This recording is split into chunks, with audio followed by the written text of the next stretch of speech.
La razón por la cual la DFT es tan importante es porque permite representar el espectro de una señal en un formato que es apropiado para los computadores y para los sistemas digitales. Es decir, permite representar el espectro como una secuencia de datos. En los videos pasados vimos cómo a partir de una secuencia discreta de n puntos obtenemos una representación vectorial del espectro que es la DFT de n puntos. En este video vamos a ir un poco más allá y vamos a mostrar una interpretación más general del concepto de transformada. Vamos a demostrar que la DFT es una transformación lineal a partir de una base vectorial. La interpretación de una transformada como base de representación vectorial es un concepto que usualmente se puede aplicar para muchas transformadas distintas, tales como la transformada wavelet o la transformada coseno. Sin embargo, en este curso nos vamos a limitar al estudio de la transformada de Fourier.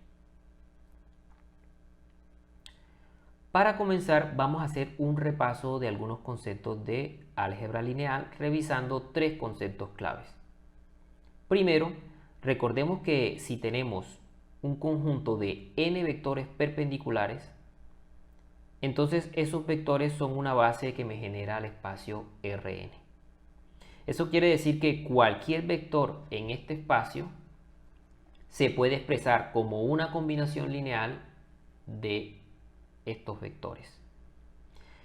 Vamos a ilustrar este concepto con un espacio vectorial con el que todos estamos muy familiarizados, el plano cartesiano.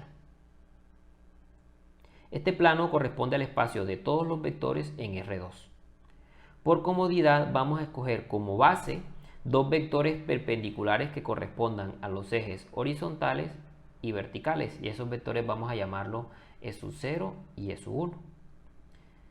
Este par de vectores se conocen como la base canónica de R2 y se corresponden a los ejes X y Y del plano cartesiano. En este caso, como E0 y E1 son perpendiculares, entonces son una base de R2. Así, por todos es sabido que cualquier vector V que pertenezca a R2 podrá expresarse como una combinación lineal de E0 y E1. En esta ecuación, alfa sub 0 y alfa sub 1 son constantes. En segunda instancia, recordemos que se puede determinar que dos vectores son perpendiculares a partir de su producto punto. Específicamente, si el producto punto entre dos vectores es 0, entonces esos vectores son perpendiculares. Cuando la magnitud de cada uno de esos vectores es una constante diferente de 1, se dice que los vectores son ortogonales. Pero si además de ser perpendiculares, la magnitud de cada uno de esos vectores es 1, entonces se dice que los vectores son ortonormales. Ortogonal y ortonormal es otra forma de decir simplemente que los vectores son perpendiculares entre sí.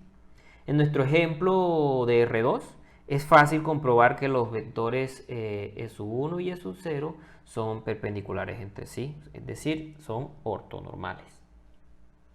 Finalmente, recordemos que el iésimo coeficiente de un vector en una base vectorial se calcula como el producto punto entre el vector y el vector base correspondiente. Para nuestro ejemplo en R2, si queremos hallar los coeficientes alfa 0 y alfa 1 que me permiten representar el vector v en nuestra base E, entonces calculamos cada uno de los coeficientes como el producto punto entre el vector x y E sub 0, ese me da alfa 0, y el producto punto entre el vector v y E sub 1, que eso corresponde a alfa 1.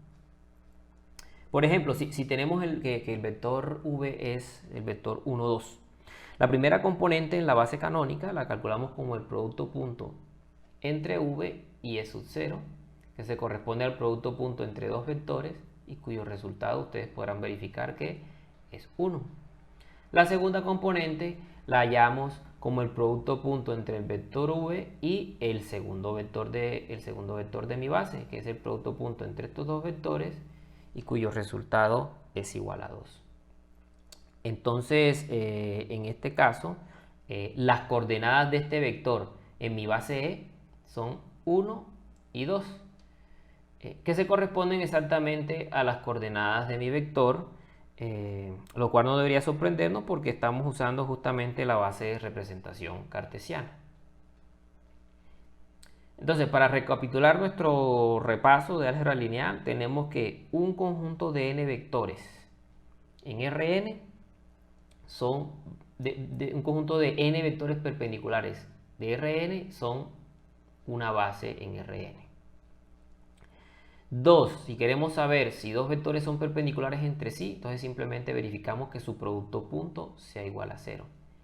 Y 3. Si queremos hallar la iésima componente de un vector en una base, simplemente multiplicamos ese vector por el iésimo vector de mi base.